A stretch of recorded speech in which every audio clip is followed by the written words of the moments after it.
Now, today we want to take this concept just a little further and talk about a very serious subject. We want to talk about the prevention and treatment of homosexuality in boys. What a very, very important topic, and one that parents are very nervous about, very anxious about it, because they fear that their sons and daughters will become gay or lesbian. And why wouldn't they fear it? Because suddenly those images are everywhere, and very carefully programmed images are presented throughout the culture and done for a purpose. If you watch the sitcoms, you will find that there is an obligatory homosexual character in every one of those programs, and they're presented in a very sympathetic role. They're always in a very respectful role, whereas you will not find anywhere in sitcoms today the image of a disciplined, caring, responsible, loving father. They don't exist, and certainly not one who's committed to his wife and children. You know, it's not there. What are boys to think? What are their conclusions to be drawn? There are no role models. There are absolutely no role models. And then you take the fact that many boys don't have fathers, and they've never seen how a man is supposed to act. And so they're sitting ducks for this propaganda that's out there, and it's all around. It's not only sitcoms, it's in the movies, you know, out of Hollywood. The most beautiful people imaginable are known to be gay, and it's become not only an acceptable thing for kids to think about, but it's almost attractive to them. And it has a great influence on them. And now, of course, it's in the schools. Folks, I do have to tell you there's some things that bothered me a lot, and I'm about to mention one at the very top of the list. Anybody here from California? Quite a few.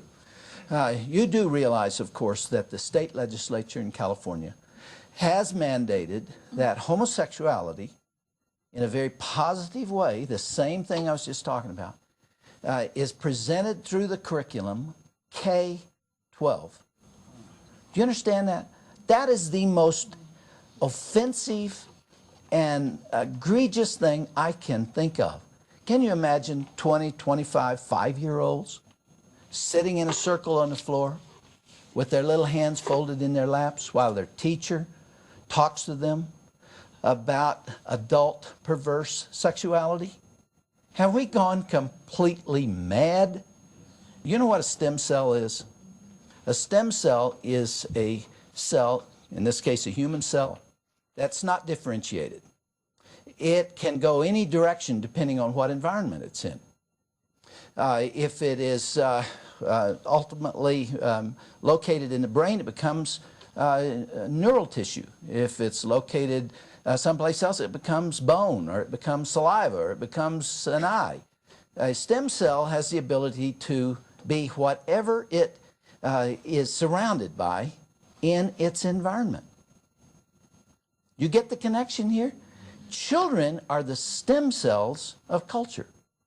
If you can capture and hold the minds of young children and then provide the right environment for them, you can grow them into almost anything you want. So I saw a video the other day of children in Afghanistan.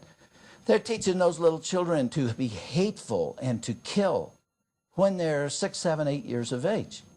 Well, they grow up to have terrorist attitudes because they are stem cells. They're malleable. You can do with them what you want. That's why there is such a struggle for the control of the hearts and minds of kids today, because those who want to change the culture know that it's fairly simple to do. You simply get control of what you teach children, what they are led to believe, the rationale that they're given, the ridicule for those who don't fit in and don't see it that way. And that's what's occurring, not only in California now, but in other places. The National Education Association came to California for their annual convention. And one of their proposals, very quietly, was to recommend to all school districts across the country that homosexuality not only be taught kindergarten through grade 12, but in every class, every subject, so that you take the subject of math, and you take the subject of language arts, and you take all these things and run with it, and everything eventually goes to homosexuality. What they're doing is training the stem cells. And we're going to have the consequence of that if parents don't understand what's happening. In fact, folks, I don't understand. You all are Californians. I don't want to insult anybody, but I don't understand why you hold still for that. I mean, those are your kids. They don't belong to the state or the state legislature. They're your kids. And you should be able to speak out against it. And you should be able to go to the polls and make sure that some other people with different values are representing your interest with regard to children. The focus here is on children. That's what we're talking about. Our subject today is not homosexuality in the adult world. My concern is with homosexuality and children and what we need to do to protect them and what the symptoms are when we see something going wrong. To the contrary, again, there are highly sophisticated materials that are out there to train teachers in how to open them to homosexuality. Now I'm going to show you a video explaining to teachers how to teach children about this subject. I teach creative movement to the first and second grade, and I was an after-school teacher. And this is a soccer ball. How many of you have ever kicked a soccer ball or played the game of soccer? Come on over on that bench. I bet you guys have. All right, there you go. You guys are included too. Imagine if every time I went to play soccer, I had to hide my right shin.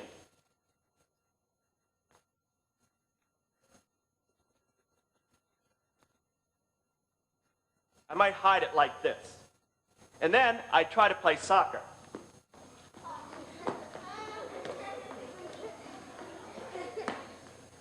It wouldn't be easy, but I could do it.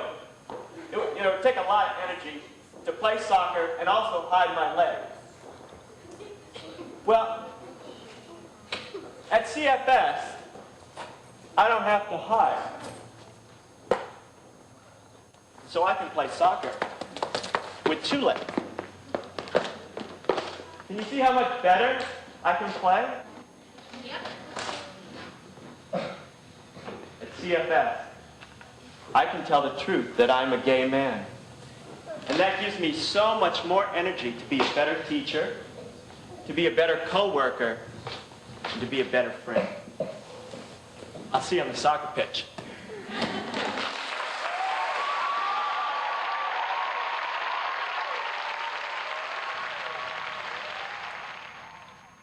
Okay, you hear the passion? You see where they're trying to take those kids? When the man with the soccer ball leaned over and put something on his leg, did you see him do that? That was the pink triangle, the symbol of homosexuality. And I don't have time to show you other aspects of it, but there was an interchange with the kids where they asked them, what is a family? What does this mean? And began to move them from the traditional family to other images. Now, here is a Xerox of a book that's now being used in California called Jesse's Dream Skirt. Okay, let me just read you a little bit of it. There are and were and always will be boys who wear dresses and skirts and things that whirl, twirl, flow, and glow. One boy named Jesse liked wrapping himself in sheets to make free-flowing dresses. And he goes on to describe how this is his great desire is to dress like a girl. And then we come on over and we talk about the fact that these boys are made fun of when they do this. And in fact, even their parents don't like it. And it says here, yeah, said John, boys can't wear skirts. Why not, Sarah said, starting to get mad. Because that's what my daddy told me. Then Mike spoke up. One day my sister and me try on her old dresses and hats. It was a lot of fun, but then my father came in. When he saw us, he got really mad and yelled at me. Take off that dress. I don't want my son to be a sissy. So I took off the dress. But I don't know. I still don't see what's wrong with it. After the story, Bruce took a piece of cloth from a box and wrapped it like a loose skirt around his waist, and then it goes on from there. You can see the manipulative aspect of this. Now, part of this agenda, because that's what it is, has been to teach us that homosexuality is genetic. And the media has worked really hard to convince us of that, and it started about 1990. Here are magazines from that era.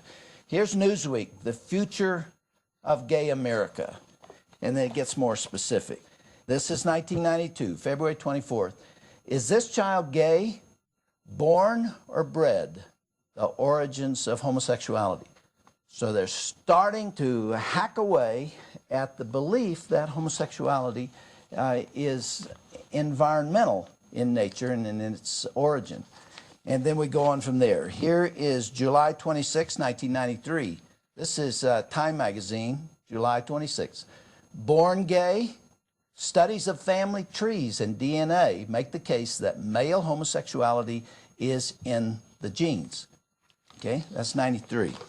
Here is also June 1st, 93, The Advocate, Gray Matter and Gay Matter, and Simon LeVay, who has done some of the early research that's been quoted by everybody. Even Simon LeVay says that what he originally said is wrong. Nevertheless, they continue to quote him. Simon LeVay continues to push his hypothalamic agenda. In other words, that the gay characteristics are rooted in the brain and in the genes. Here's the Atlantic, Homosexuality and Biology. This is March 93. How come all of a sudden everybody's talking about the same thing? 1990, 1993. Well, it goes on from there. Here is Newsweek, 1998. Gay for Life, Going Straight, the uproar over sexual conversion. And in a minute, you will meet this man right here, John Polk, who's on our staff. He took an awful lot of heat, he and Ann, for allowing themselves to be known for the fact that they had, both of them had been gay and lesbian, and yet they came out and are married now. You're going to hear that story. They've gotten death threats and everything else. And here is The Advocate. And it says, why are we gay? Now, everyone knows now that homosexuality is not genetic. Even the advocates know it. Everybody knows it because they've looked diligently and they can't find any evidence of that. And the reason they can't is because there is no evidence of it. And yet, in 1977, 25% of the American people thought homosexuality was genetic, and 75% thought it was environmental. Now, just over 50% think it is genetic. They've done their work. It doesn't matter. Even to themselves and to the press and everybody else, they now are willing to admit there is no evidence of homosexuality being genetic. But it doesn't matter, because the damage has been done. The American people have been told this, and they have believed it, and that is influencing policy. Now, why was there such an effort to say that black is white and green is brown, and that everything that looks one way is actually another? Why did they work so hard on that? Why was the media doing this? It's to link it to the civil rights movement, see, and to link it to race, for example, which opens the door to all of the affirmative action things. And the whole attitude toward homosexuality was linked to this issue. Nevertheless, it is baloney. It's just baloney. Think about it for a minute. Just think about it. If homosexuality were genetic, over a period of 5,000 years, what would have happened to those genes? They would have gradually been eliminated in the gene pool because they don't reproduce as often. You see? So even if it were genetic, there would be fewer now than there were 1,000 years ago. Twin studies. If you have identical twins, you have by definition the same genetic structure in both twins. Then it must stand to reason if homosexuality is biological in nature, if it is genetic, then if one has it, the other one has to have it. But it is not that way. Only about 50% are, which is explained through environmental factors. And also, if it were biological, you would not have epidemics that occur. See, you would have a constancy of homosexuality across time and cultures. And yet, as we know, there are times when homosexuality flourishes, such as in Sodom and Gomorrah's time, or ancient Greece, or as the Apostle Paul wrote about in Romans 1, a time in Rome when men and women burned with lust for each other. See, there are times when it flourishes. And you wouldn't have that if it were genetic. And finally, if it were genetic, then it would be immutable, unchanging. You would not be able to treat it. No one could ever come out of homosexuality. And it would be sealed from birth, which is what they try to tell us. The truth of the matter is there are tens of thousands of people who have come out of homosexuality. And they're all over. There are more than 1,000 who are being treated at any given time for homosexuality. They don't all change. It's not easy to change. I don't want to imply that it's just a simple thing. You just decide you're not going to be homosexual anymore. No, there are deeply rooted factors that account for this, and they are tough to whip.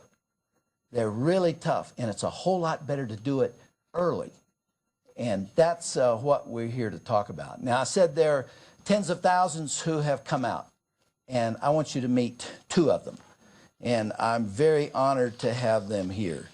First, I want you to hear from John Paulk, who is our manager of homosexuality and gender department.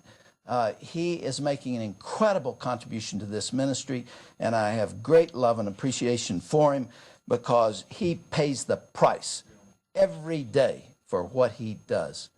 He's got the courage to do it, and I want to tell you, there are very, very few who have come out of homosexuality who are willing to talk about it because they just get massacred in the media. I mean, you saw the Newsweek, you saw what they do, but John Paulk has been willing to take the heat. The other is J. Michael Haley, who is the youth and gender analyst. He is also on our staff and is doing a wonderful job. Both these guys they're heroes to me. And I want you to hear just very briefly from each of them as they tell you their story. John, right here. Come on, John. Would you all welcome John Paulk?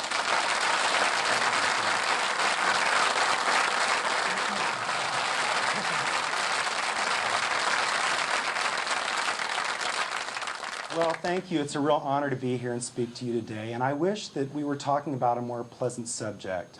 One of the things that our staff does here at Focus is minister to parents who have children suffering with homosexuality in Christian families. Just as a matter of fact, just this morning as I arrived at work, I found out that a woman who came to assist us on our staff because she was very concerned about her first cousin's lesbianism. She came to learn about homosexuality so she could take the message of hope to her cousin. We found out just today that her cousin took her life yesterday at the age of 23. This is very serious, especially when you grow up in a Christian family, the conflict that arises within you. And so it is something that we do need to talk about. I'm so glad that the Ministry of Focus on the Family is actually one of the very few Christian organizations that have the courage to deal with this. Many of us just want to bury our heads in the sand and not deal with it. But what I want to do in the next few minutes is just tell you a little bit about my story. Because what really motivates me today to keep talking about this after 15 years is children. We see that children are being attacked, children are being assaulted, and childhood is being stripped away from especially young boys.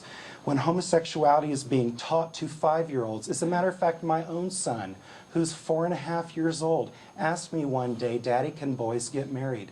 How many of us, when we were kids at 4.5, would even think of such a concept? We don't even know what marriage is hardly at the age of 4.5, but children are being indoctrinated. You know, my story is very similar to many men who wrestle with homosexuality. I had a tremendous sense of insecurity when I was growing up. My parents got married very young. They got married because my mother was pregnant, and in 1963, that's what you did. You got married if you were going to have a baby. So their marriage did not have a very solid foundation. And by the time I was 5 years old, my parents had divorced. The combination of my parents' marriage really set me up for a lot of emotional problems.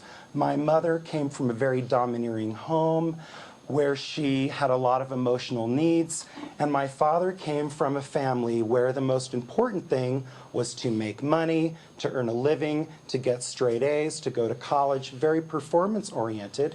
And my paternal grandfather was not nurturing of my father whatsoever. And of course, through the environment, through upbringing, that's the way my father was with me. He was very cold, he was very distant, and very quickly my father saw characteristics in me of sensitivity, of creativity. I was artistic, I was very intuitive, I was easily hurt, and that was very different from who my father was. It's interesting, you know, I think men are pretty narcissistic. We want our sons to be just like us, don't we? You know, our egos are this big. I even find this in my own parenting. I have 2 boys, and I'm just thrilled when I see my sons mimic me or want to do something that is like me. There's just something about men that we want our children to be like us. And when they're not, oftentimes we detach from them. And that is what my father did for me. He did not understand me, he did not know how to relate to me, so he pulled away. And the older I got, the more he pulled away, and the only other parent I had to hang on to was my mother. It's interesting, a lot of us have a concept of homosexual men as being very effeminate, but I don't know if we understand where that effeminacy comes from. Well, it's the result of imprinting. It is not genetic. Traits, mannerisms, characteristics are imprinted on us through learning.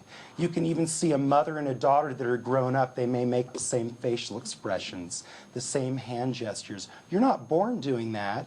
You learn that through imprinting. So when I was growing up, I didn't feel safe and secure with my father. My mother was very emotionally insecure, so I bonded to her like glue. As I grew older, I even was confused where she left off and I began. It was almost as though there was a golden lasso tied around us and we were almost one person. I felt safe with her. I became her confidant and her caretaker. And I started picking up her gestures, her mannerisms, her speech patterns. Well, there may be nothing wrong with that, but when you get into school and you start going through elementary school, other children pick up on those tendencies, and what happens is I became completely alienated. I felt almost as though I was looking through a window onto a playground where the boys were, and I knew I was a boy, but I was so different and I did not belong, and I didn't know why. You know, a lot of homosexual people will tell you, well, I've been gay all my life. Well, we know through science, through psychology, that's not true. Children are not sexual beings before puberty unless sexuality is introduced to them through some fashion. But we are gender-based, and we bond to those that we are the most alike. That's part of what creates our gender identity, which develops into sexuality once we go through puberty and get older. But that wasn't happening for me. I was afraid of boys. I was not rough and tumble. I felt very insecure. And on this continued until the senior years of high school. That profound feeling of difference, of alienation, was very confusing. I didn't know what was going on. I had a dream in the back of my mind of growing up, getting married, having a family, just like everybody else. But also by the time I was a senior in high school, my mother and father both had been divorced and married 3 times to other people. So I had a tremendous insecurity that men would always walk out.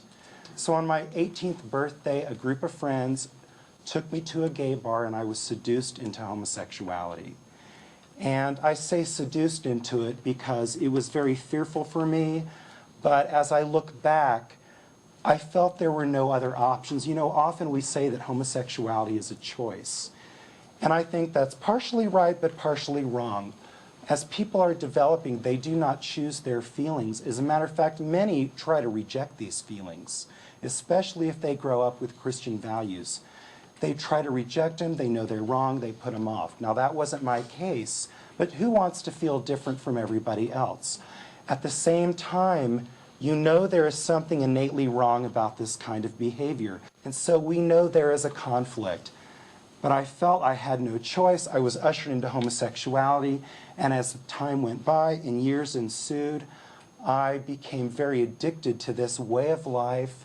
I just spiraled down into behaviors that would never even be appropriate for me to mention to you. I became a male prostitute for a period of time. I was a very promiscuous homosexual man because this is the way gay life was. This was not unusual.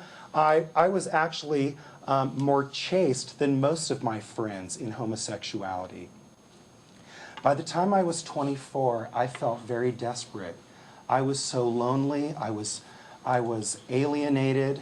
My family didn't understand what was going on. I would come home from these bars. I would basically cry myself to sleep, and the cry of my heart was, isn't there some man who won't walk out on me? All these 24 years of feeling rejected by men, of feeling lonely, of feeling alienated. I had a tremendous fear of straight men, always feeling less than. And so when we look at homosexuals, we have to have compassion. You know, I think we get repelled by the expression of their behavior when we see it on TV, but underneath that manifestation is a profound sense of hurt, of loneliness, of alienation, of feeling different, of feeling isolated. Really, homosexuality is very easily explained, and it has so much to do with the gender identity development that is arrested, that doesn't take place. I tried to take my life when I was 24, not because I wanted to die, but I wanted to be rescued. I wanted someone to reach into my life and change it and make it better. And it was at this time when a couple befriended me as I was going to college, and we developed a long-term relationship, and one thing led to another, and Christ was introduced to me. I moved from my home in Ohio all the way to California, this was in 1987, to find help to come out of this. And as the years went by and I began the very difficult struggle out of homosexuality with all these feelings, clearly understanding at this point that I was not born or made this way, that sometimes I would be so tempted to go back to homosexuality. The only thing that would keep me from it was that I knew beyond the shadow of a doubt that the Bible was true. I just knew it was true. No matter what my feelings told me, my feelings were wrong and they lied to me. But God would never lie. And I knew if I just hung on and worked through this pain, that things would change. Well, they did. And that's the good news. Slowly, things were changing. I was becoming a whole man. I was befriended by many of the men in our church. I was feeling as a whole person. And finally, when I would look at women, I didn't feel like I was one of them, but I felt different from them. It was this wall that was between us that I wanted to break through. And, you know, I have the unique opportunity of going through puberty at the age of 29. And it was very strange doing it the second time, I assure you. Remember those feelings the first time you kissed the opposite sex or held hands on your first date? That feeling of electricity that went through you? That's what I felt as a 29-year-old man. And you know, I had so many experiences in homosexuality and sexual ones and emotional ones. But when I met the woman who I fell in love with, who would become my wife, just holding her hand felt like nothing I had ever experienced in homosexuality. And it felt right, and for the first time in my life, I felt normal.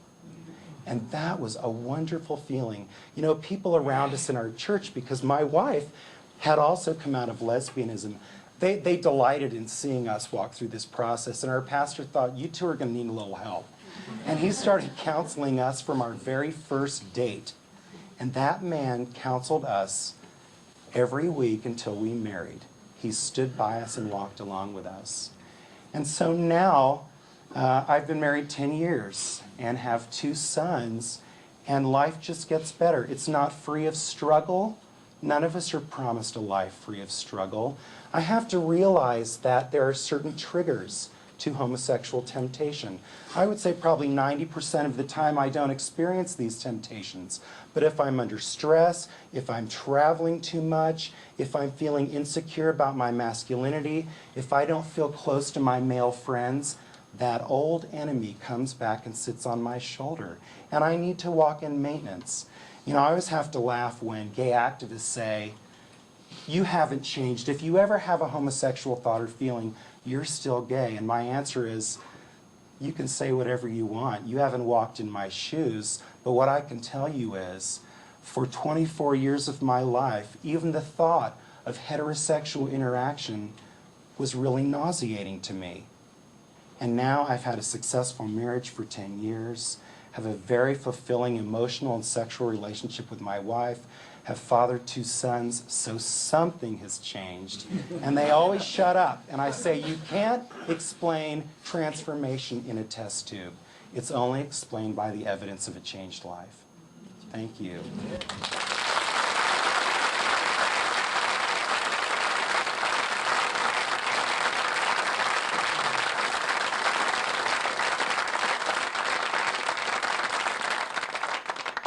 I too would love to be talking to you today about the wonders. And I know that as individuals like John Polk and myself and the many others that we know that are out there begin to share the story of the power of Christ in our lives and how He's brought us out of very negative situations and made our lives something purposeful, it gives people hope, it gives parents hope, and it gives those that struggle with homosexuality hope. I was born in Southern California, and I, unlike John, was raised in a very Christian home. Another thing that's very important to understand about my upbringing is that I have 2 older sisters that are 10 and 12 years older than myself. So you can imagine what my father, that owns sporting goods stores in the Southern California area, had in store for his only son. I was going to be the best football player, the best baseball player, the best basketball player, the best soccer player. I was going to be the best everything that my father could possibly make me. One of the problems is that I didn't have many of those same interests that my father desired for me. I remember specifically at the age of 9 being on a hunting trip with my father. This should have been a time where I was accepted and ushered into the realm of masculinity. I remember being on that trip. Specifically, I hit a bird down in the middle of the field. We were surrounded by 15 or 20 other men. I went over to pick that bird up, and knowing that it needed to go in my bag behind me, it was still alive, that I had to kill it. So I attempted to step on its head, and from across the field, my father would yell things like, "Just pick it up and wring its neck, you sissy." And so those were times of what masculinity were represented for me. I had no desire to be like my father. I had no desire to hang out with other men. I was verbally ridiculed. My father would call me Michelle or refer to me as his 3rd daughter, thinking that ultimately that would make me tough, that would push me into the realm of masculinity. Instead, what it did, it caused me to fear masculinity, and I became what most of you would know as a mommy's boy. I retreated back to the safety of hanging out with my mother and my 2 sisters, and that was what was comfortable for me. At the age of 11, there was a man that began to pay a lot of attention to me. It was wonderful. Since I grew up in Southern California, he took me to Disneyland, he took me to the latest movies, he taught me how to surf. It was an incredible relationship. He affirmed who I was. But the problem was, at the age of 11, that attention turned sexual. So from the age of 11 to the age of 18, I was a victim of sexual abuse. And I can say that to you today because I know that no 26, 27, 28-year-old man should have been doing what he was doing with me at the age of 11 and 12 and 13, but it didn't feel like abuse. Proverbs 27:7 says, "The man that's full loathes honey, but to him who's starving, even what's bitter tastes sweet." And I was so starving for male affirmation and attention that when this man offered me the bitterness that the world had, it met a deep need in my life. So very early, I continued to grow up. I was in junior high and high school now, involved with this man in this relationship. I had a father telling me that I was less masculine than everyone else. I began to hear the words that we hear on campus today, fag, queer, and sissy. I came to understand what those words meant, and that label went right on. And I lived from a very early age as an identified gay individual. From the age of 16, I remember calling myself gay and referring to myself in my own mind as a gay man. I invested in the homosexual community from that age because I realized this is where I found my security. This is where I found my identity. So growing up in Southern California, it was very easy for me to invest in the homosexual community. I lived in that community for 12 years. Also, going to church. But the problem was the church that I was attending did not speak about how men and women walked out of homosexuality. I would hear the testimonies of drug addicts. I would hear the testimonies of alcoholics. I would hear the testimonies of adulterers, but never did I hear the testimony of a man or woman that had walked away from homosexuality through the power of Jesus Christ. My church didn't talk much about the issue. So what happened in my mind when I was sitting in the pews is, well, this church doesn't care about my issue. God doesn't care about this issue, so why should I stay involved? I instead found the homosexual community was completely embracing, and when I walked into those gay bars and was around those gay individuals, I felt like I had purpose, that I finally had hope, and that I finally had a group of people that understood what I was feeling and who I was. So as I said, I completely invested in the homosexual community for 12 years. And homosexual men, as all men, whether you're heterosexual or homosexual, are focused visually. So I wanted to become the most valued commodity that I could possibly become to that community. I was working out 2 to 3 hours a day. I was doing injectable steroids. I was bulimic because I wanted to eat, but I didn't want to gain weight. I wanted to have that perfect men's health body, because if I had that, then I was a valued commodity to the male homosexual community. So after living there for 12 years, buying into the argument that I was born homosexual, that there were 10% of us in society, and that I needed to fight for my rights and fight against what the church and other people were saying about who we were, I began to march in gay pride parades and began to fight for the rights of my people. I did all of that. Living there was on this treadmill of life, of the working out and the steroids and the throwing up, all the while longing to be married, longing to have children, but flushing those dreams far away from my life because I didn't think they were ever possible for who I was. It wasn't until I was 28 years old, I had gone back home to visit my family. I wanted to stay connected to my family. My sisters were going on. They had married godly Christian men. They were having children. I remember holding my nieces and my nephews and longing for that in my own life, but knowing that I couldn't attain that because I was born gay. I had so believed that issue. I remember going home one Thanksgiving to visit my family. I found myself in a gay gym, and I was headed towards an illicit situation with another man. We got out to his car, and he said, "I'm sorry that I've led you on, but I'm a Christian, and I'm trying to walk away from homosexuality." That was the very first time that I had ever heard such a thing in my entire life. He said, "Well, will you at least talk to me about this?" Because I began to be venomous with this man. I said, "What are you talking about that you can walk away from homosexuality? Don't you know that you were born gay? And if your God can change you, then why are you here? And why are you struggling with this? And why are you dealing with this? This doesn't sound like a God that I would want to serve." He said, "Well, will you please get in my car and talk to me about this?" So 11:45 at night, we were driving around, and this man began to tell me about another godly man that had pursued him with the love of Christ and was sharing with him about how his relationship with his father may have played into this. This man was also sexually abused, and how that might have played into his component of feeling as though he was a homosexual individual. And these things started to ring true, and he began to talk to me about this man named Jeff. Midnight was coming at this point. We pulled into a parking lot. We were sitting there talking, and my heart started to be drawn to what this man said, but yet I couldn't trust it because I knew to trust it meant that I had to trust that God that I felt had let me down. And then I had to come back to the Christian community that I felt didn't understand me and actually hated me for who I was. So he began to tell me about this godly man that was helping him to understand the root causes of male homosexuality. Jeff this and Jeff that, and Jeff is challenging me with this, and all of a sudden his eyes got really big and he goes, oh my goodness, there's Jeff right now. And I knew at that point that there was something happening in the realm of whatever.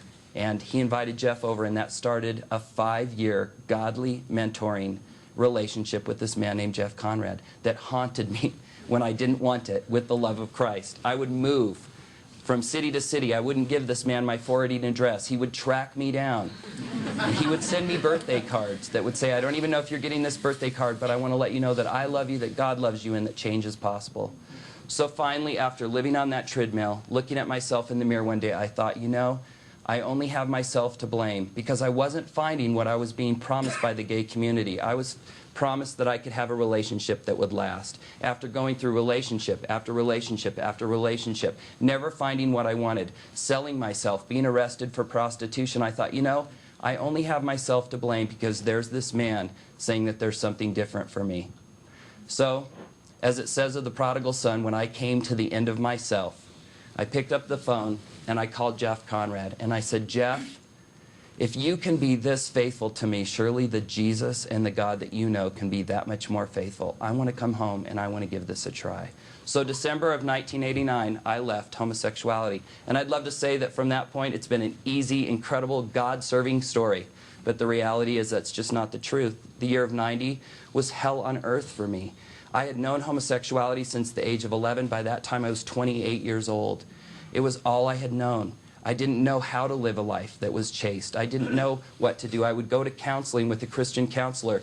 He would challenge me. I would feel vulnerable. I would feel opened up. And on the way home from counseling, the only way that I knew to comfort myself was to put myself in the arms of another man. And that's exactly what happened for me. I finally came about to find a group of individuals, a ministry known as Exodus International, and a church that knew how to love gay men and gay women and help them walk away from homosexuality. So I invested in that. And like John said, and as Dr. Dobson said, it wasn't an easy process. It was a very long, ugly, hard process.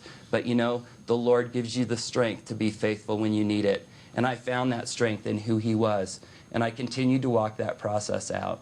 And as John said, I too long to be married and longed to have children. And through this process, about 4 years into it, I began to realize that there was an individual that I had met. Her name was Angie, that I began to feel quite differently when I was around her. And John said and alluded to that very thing, you know, puberty is hard enough once, but to walk through it twice is a very difficult thing. And Angie and I began to feel very different around her, and I realized that I had fallen in love with this girl. So 1994, December 4th at 4 o'clock, I married Angie. It was an incredible experience. Here was the Lord restoring the years that the locusts had stolen. And the story gets better, and I have one last thing that I want to share with you. After years of attempting to have children, my wife and I didn't think it was possible. She herself is post-abortive, so you can imagine what was running through our minds. She would say, well, I've killed 2 children. Why would the Lord allow me to serve and to bring up another life? And I would say, I was gay for 12 years. I've gone against the very creative order that He designed. Why would He ever bless me? He wants to continue to punish me.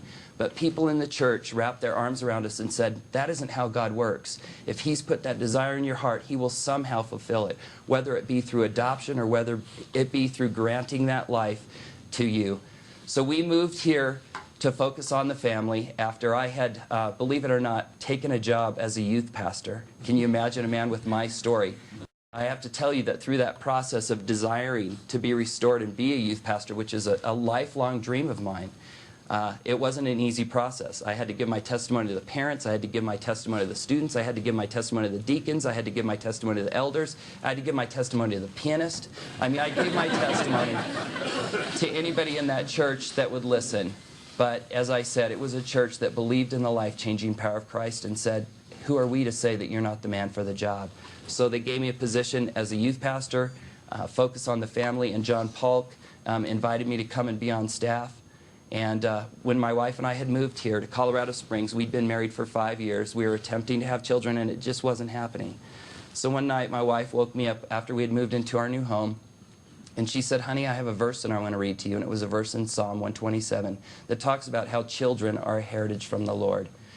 And it talks about, "Blessed is the man whose quiver is full of them." And I didn't say it, thank the Lord, but I thought, "Honey, why did you wake me up to read me this verse? Because I don't even have a quiver." She handed me a gift, and I remember opening the package and pulling out this leather thing. And I said, "I'm not sure what this is." And she said, "Honey, it's a quiver, and here's your first arrow because we're pregnant." So December 15th,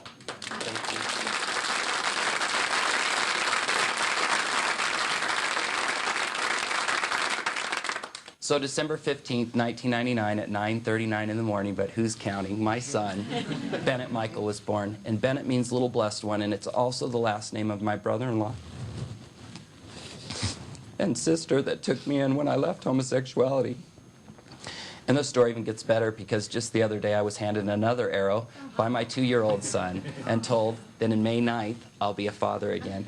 So this is not a story about an ex-gay man or a post-abortive woman, but I'm hoping that you'll hear the message of hope that is given by our Heavenly Father that will go out of His way to love those that many within the church believe to be beyond God's reach. Thank you very much.